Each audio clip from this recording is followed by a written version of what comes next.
En mars 1995, lors d'un dîner organisé par Jean Rock à Miami, Laetitia et Johnny Hallyday tombent sous le charme l'un de l'autre. Un concours de circonstances pour le chanteur et la jeune femme alors âgée de 20 ans, elle qui ne voulait même pas accompagner son père André Boudou à ce dîner au départ. D'autant plus que, si Johnny Hallyday n'était alors pas encore divorcé d'Adeline Blondiot, il se trouve que Laetitia elle, vit également une histoire d'amour avec un jeune homme prénommé David, comme le rapporte Public, en kiosque vendredi 3 juillet.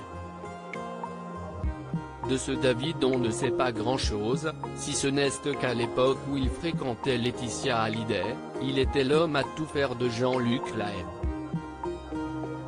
Un homme avec qui toutefois il ne s'est pas passé grand-chose, rapportent nos confrères, révélant notamment que quelques années après avoir fréquenté Laetitia Hallyday, celui-ci fera son coming out.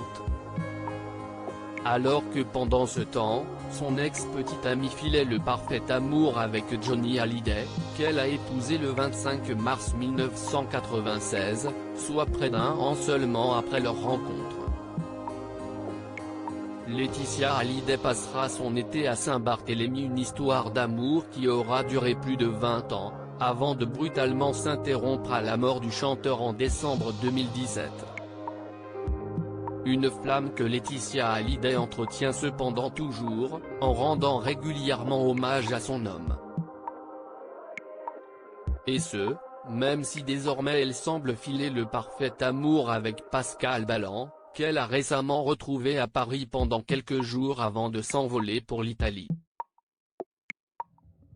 Le 28 juin dernier, la maman de Jade et Joy a en effet dévoilé sur Instagram des clichés de son séjour improvisé en Toscane, en posant à côté de la tour de Pise, mais aussi, à Florence, où elle a visité le musée des Offices.